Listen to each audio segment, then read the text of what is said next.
Hello, everyone. Welcome to The Writing Life. I'm Stephen W. Long, and really pleased to have David Holmes back with us today. In preparation for this interview, I was thinking how lucky we are, this community. I don't know if we're special. I mean, we think we're special. Yeah. But maybe there are literarily creative people everywhere. But we sure have a concentration, I believe that. and you're one of them. Thank you. So welcome. I know, but tell people, well, in fact, where you came from an hour ago. Well, I'm a school teacher at Dunaway Middle School. So an hour ago, I was teaching language arts, and we were writing movie reviews. So, okay. That's great. Yeah, it's kind of a fun assignment.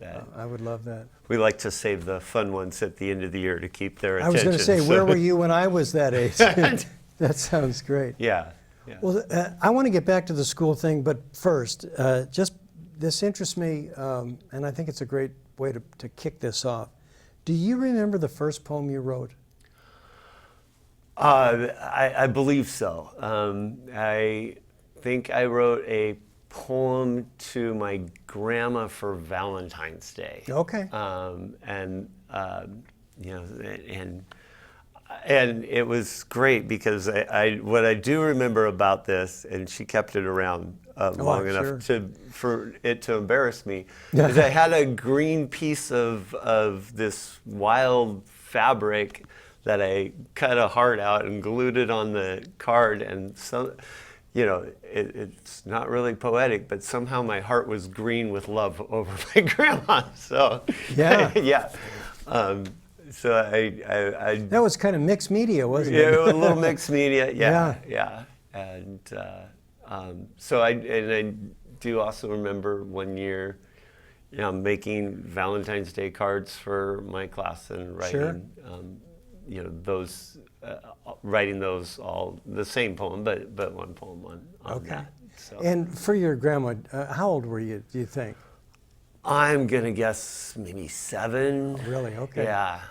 So you got an early start. Not an early sustained start. It's been kind of off and on with me in writing. Well, I was going to ask about that, and so let's come into the present kind of.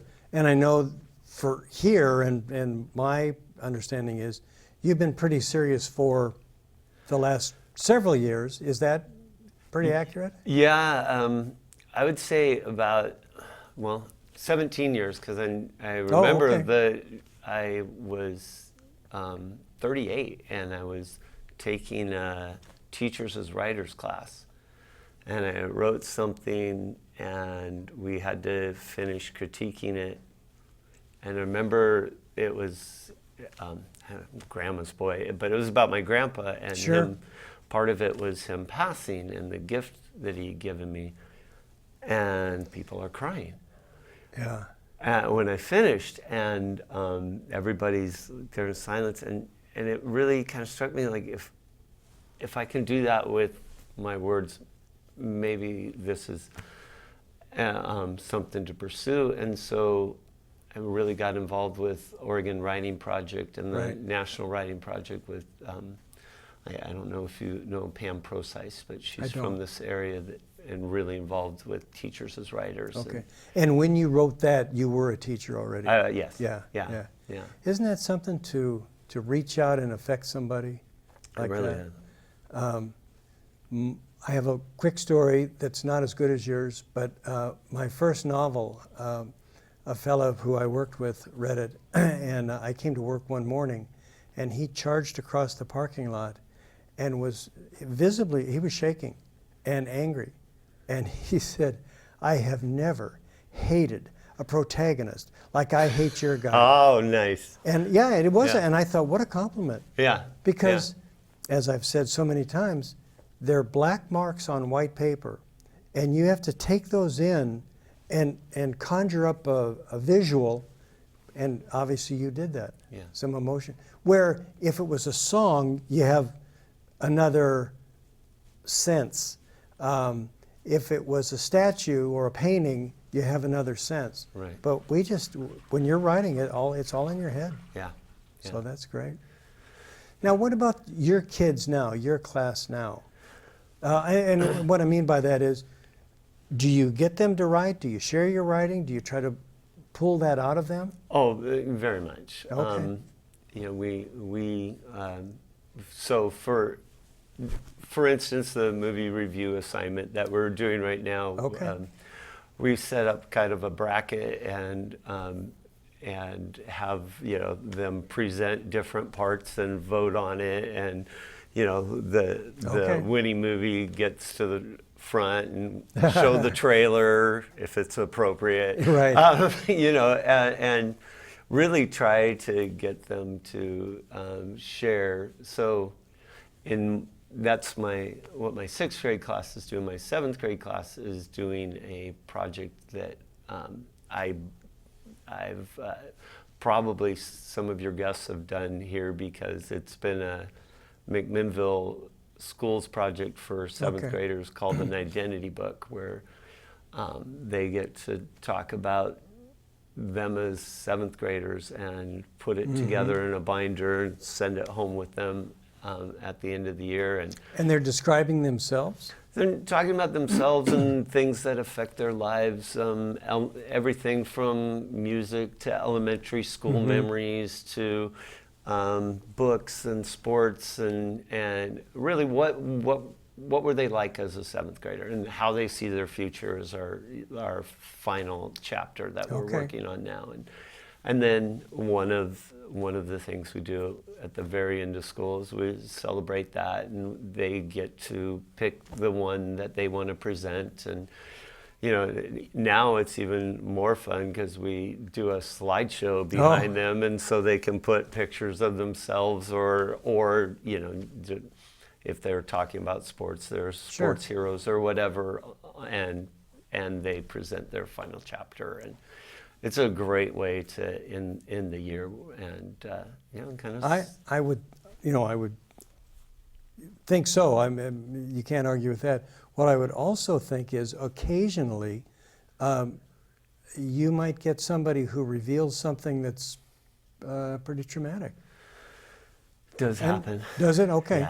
Yeah. I have my students write in their journals, and one of the keys to a lot of that is really creating a safe place to share and a safe place to write. and so one of the things that I do is I have my students read their work from their journals, because they're like me, their handwriting might not be so great, and or their spelling might not be so great, and so but I also I really try to warn them, if we're going to share this as a class, right? Hey, write something that you're going to share. And then I will also, on the flip side, say, you know, if I don't say that, then you never have to share something you've written with the class. Right. And so then it comes across and I read it, and yeah, and there's some students living some tough lives. Yeah. I want to attribute this to Ursula Le Guin, and I'm not sure that she's the one who said it, but I'm going to go with it. And that is that she had a class write something very personal, something that they wouldn't want to share. And at the end of that exercise, they still had the paper. She said, "All right, now tear it up and throw it away." And whoever told me this, the feeling was that until you choose to share it, don't self-censor. Don't block yourself. You can write it down. If it turns out that you don't want to share it, that's fine. Right. You don't have to. Right. So. Yeah. And what you've said, and I think you have said, you sort of admonished the class about kindness and so on. What a great bigger lesson in dealing with people, in critiquing other work, and so on. Yeah, yeah. We have a saying in my class, and it's honor the speaker. And Sure. so it's more than just, listen quietly. It's, I tell them, for that moment, that's the most important person in the world. And when it's a student sharing their work or whatever, we do more than just, not talk. We actually honor the speaker with our eyes and our ears and our comments. Yeah, that's great. So, yeah. Shift gears a little bit. I wonder who you're reading, and what influenced you, or what inspires you? Wow. So who am I reading right now? I am reading some poetry from Barbara Drake. Oh boy, I love her. Yeah. Yeah. She was at one of the poetry nights, Okay. and so. Driving 100. I think that's my favorite collection. No, I'm having trouble with book names today. We were talking about that earlier. But it's Where the Lilac Grows? Yep. Yeah. So I'm in the middle of that, and her just depth of description, I think is, her poetry is almost conversational, and you can almost just imagine walking, down Sure. that road, and just, but the depth of description in that conversational attitude. I get inspired by a lot of different things. I'm very inspired by spoken word poetry. I find it And that's hugely kind of impactful. yours, isn't it? Or no? Some of it. Okay. I've definitely done quite a bit of spoken word poetry. Okay. I've actually led workshops for Oregon Writing Project on spoken word poetry. Okay. And yes, I would say in my book about a quarter of it is things that should be spoken word, but also, I spend a lot of time outdoors, and I try to capture these moments or these feelings of being out in nature and being Sure. just part of the scenery. You're in good company there. Yeah. That's been going on a while. Yeah. So I catch inspiration a lot of places. It's funny, I was telling somebody, I write most of my poetry in my head first. Sure. I start mulling over a line or two, or a thought from the day, or whatever, when I'm driving, and I replay it a few times, and then it gets some body, and I get it on paper, and it gets some more, filled out, and then I usually shrink it quite a bit, Right. But Gosh, a couple of things. Does it come fairly easy at that point? wow. Or maybe it depends on the poem. It really does. I have stack of journals, Right. Probably 3 feet high, and a quarter of them I like, and so That's pretty good. yeah. Well, and I like a quarter of them. Nobody else likes them. But, I don't know about that. no, but it's interesting. I really find it a work of reduction often, and then. Sure. Well, I think poetry is distilled language, so it makes sense that you're going to draw down on that. Yeah, and then sometimes you just find the skeleton. You find this.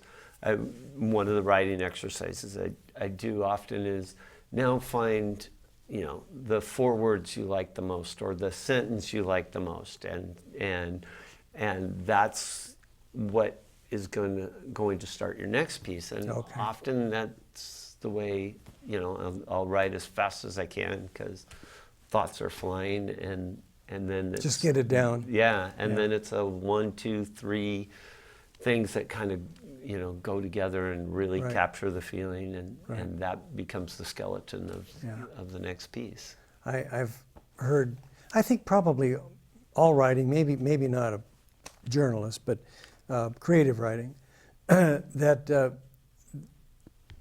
songwriter, as an example, that just comes. Yeah. That, in fact, oh my goodness, I think I think it was the French song La Mer, the sea. The author wrote it on the bus. Yeah. It's like, and what can I write on? I've got this thing, and I've got to get it down so it doesn't go away. Yeah, yeah, and so in my book I have some poems that came pretty quickly, and then I have one piece in there I joke that I sat with for 13 years. Right. Started as this like 6-page essay, and Really? now it ended up being I don't know if it's 14, 15 line poem, and Isn't that interesting? but it just shrunk and shrunk and shrunk, and So it got better and the better and better. concept, you fleshed out this concept, Yeah. but then you were able to keep the concept Right. in that little bit. Right. Yeah. Yeah. Boy, there's so many things I want to ask you. Speaking of 13 years, tell us about writing this book, how long that took, Yeah, well, or the story behind it. well, I would say that's about the time frame. I'd always said that, I really want to put together a book of my poetry, and probably really in the last, I would say, 4 or 5 years, really started to think of myself as a serious poet, and Right. been actually asked to present at different events and that sort of thing. So I've been working with this off and on for a while, but I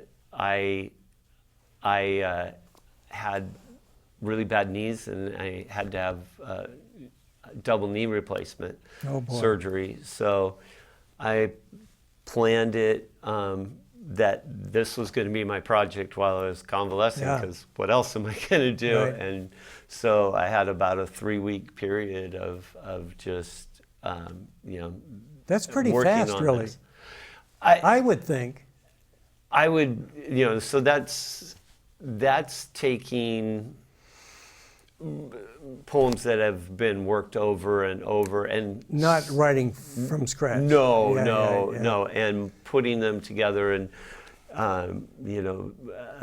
writing the intros to the sections, Okay. and those sort of things, but not most of the poems. I mean, I went and double checked for punctuation, and Right.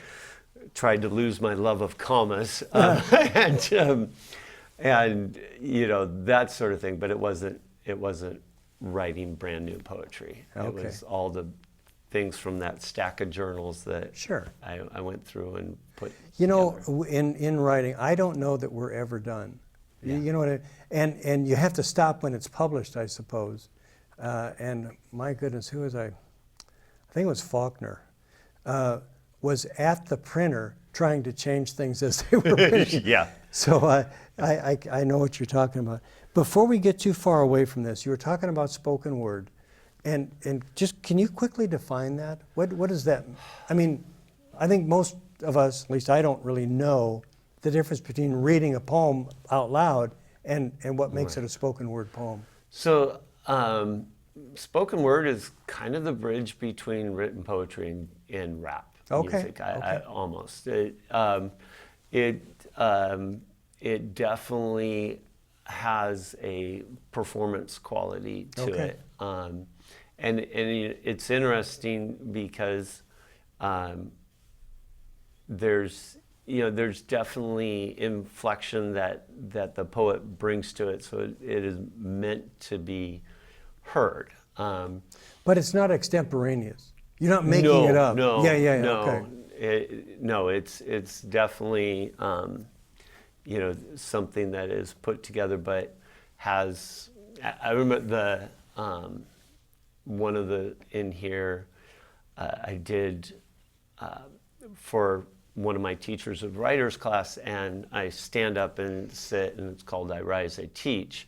So through that poem, there's even some hand gestures. There's definitely inflection, and I'm standing up and sitting down and it's kind of this. I'm trying to prevail as a teacher, but these things happen, and then and so it goes back and forth that way, and then at the end, I end up standing, and the last line is, "I rise, I teach." Oh, great! And so, yeah, it definitely has that more of a performance quality to it, and some of it's brilliant. Especially, there's some groups that are doing it now. Really? And where there'll be, 3 or 4, really is a great way to appeal to younger people. I was going to ask if, in your teaching, if because of their generation and I suppose exposure to rap, if that's if that's a doorway? Yeah. Okay. There's so especially when I've done workshops with Oregon Writing Project, I joke with the kids, you came in and you got stuck in a poetry writing workshop. How many of you groaned? And they're like, and then by the end, I've got these kids performing. Really, I work. One of the exercises I do is divide the paper up into force and things that make me smile, things that make me cry, things that make me angry. And then I ask them to imagine that they're holding a light bulb, and the emotional energy they feel when these things happen, what makes the light bulb burn the brightest. And it can be negative or positive, and what do they really feel and about this subject, and then have them speak about that subject in groups or partners or whatever before they start writing. And that's kind of like your end of term talking about themselves. Yeah, a little bit. Yeah. But it's interesting to watch, and give kids permission to express their emotions. Yeah. Like a lot of kids, that's not what we do when we write, and in my opinion, that's what we do when we write our best. Sure. Well, I got the admonition one time to write as if you're already dead, because there's I don't want to write that because then they'll think that I'm thinking it or I'm a bad person or how could you have such thoughts? Right. So you got to write like you're already dead, and then it doesn't matter. Yeah. Well, Dave, before we run out of time, would you be comfortable reading something? I would love to. Yeah, let's do it. So when we were talking about process, I was thinking about one of the poems that I wrote in here that came to me because I was listening to OPB, and they were talking about the Jewish tradition of death and having 3 deaths, where somebody physically dies, and then second death being burial, and then the third death being like the last time they're remembered. And oh my goodness! Very similar to the Mexican tradition as well. And I just popped in my head, what if somebody did all that in one day? This is kind of about a person that knew well growing up that struggled with drug abuse and lost her life to that that battle, and so I wrote this. Okay. It's called "The Girl Who Died 3 Deaths in One Day." She died 3 deaths today, strung out too far, collapsed veins on a shooting star, stopping mid-flight, and falling to earth without leaving a scar. In some dark December alley, her first death came, snow on her skin and ice in her veins, finally, completely numb to the pain. A tired heart too cold to flail, full of empty spaces fails to beat one more time. The second death, burial, came slow beneath the softly falling snow, a gentle cold tomb's embrace, smoothing the edges of her emaciated face, whiting out the garbage and stifling the stench. Wrapped in linen, mummified, her soul leaves this place. The third death, they say, comes without pain. It's the day when someone last breathes your name. A police clerk types it and files it away. No one cries at her unmarked grave. Reduced to paperwork and ashes, she fades. The girl who died 3 deaths in one day, and I forgot to remember her name. Oh boy. I haven't forgot to No. remember her name, but No. yeah, it was Gives me chills. impactful. Yeah. I'm a softie. I think you were emotional reading that. Oh yeah. I was emotional hearing it. Yeah. So, And, and we're back to your work making somebody cry. right. Yeah. Right. I tend to cry rather easily and Good. learn not to be ashamed of it. You Right. know, I think it takes a certain amount of courage to Yeah. be open to being that vulnerable. Sure. So We talked a little bit before we started to record this about you putting yourself out there. The book is one example, but Yeah. you were invited to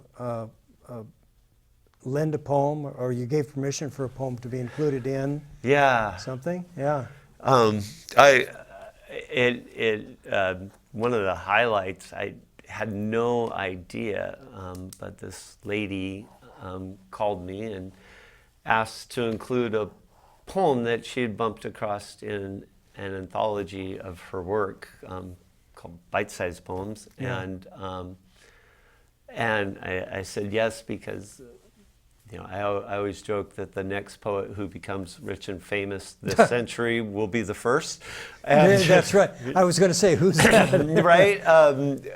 Famous maybe, but rich I don't think. Yeah, and I love the idea of people reading what I've written. Oh, of And course. So she called and asked me, and I said, of course, and she sent me the book, and there's Walt Whitman and Robert Frost and E. Cummings and Barbara Drake and David Holmes in the same book. Isn't that something? Oh, and I was just so honored. I was blown away. Yeah. And you know, a lot of people that I went, hey, guess what? You know, but to be included Oh, no. on a piece of paper with those names. Emily Dickinson, Yes. I think, is in there. Yeah. If I say his name right, Lawrence Ferlinghetti. He founded City Lights in San Francisco. Okay. So, I mean, man, you can't get much better than that. No. I was blown away that you know, something that I'd written is in That's anthology. wonderful. Yeah. I've got just a few seconds, but I want to acknowledge, I think a source of inspiration for you is fly fishing. Yes. Is that right? Yes. So, I spend a lot of time out on the river, and when you're not catching fish, a lot of times the Yeah. poetry starts coming. Yeah. Can we do that next time? I A would fly love to- fishing poem? Yeah, Absolutely. I'd love to hear that. Yeah. Yeah. Doggone it, this thing needs to be a longer show, but thanks everyone for watching. I just enjoy this so much. Again, I'm Stephen W. Long. This is The Writing Life. StephenWLong.com if you want to get hold of me. And I guess we'll just see you next time. Take care. Thank you. Thank you, David. That was great. Thank you. That was so much fun. Oh, yeah. Yeah. Love having you.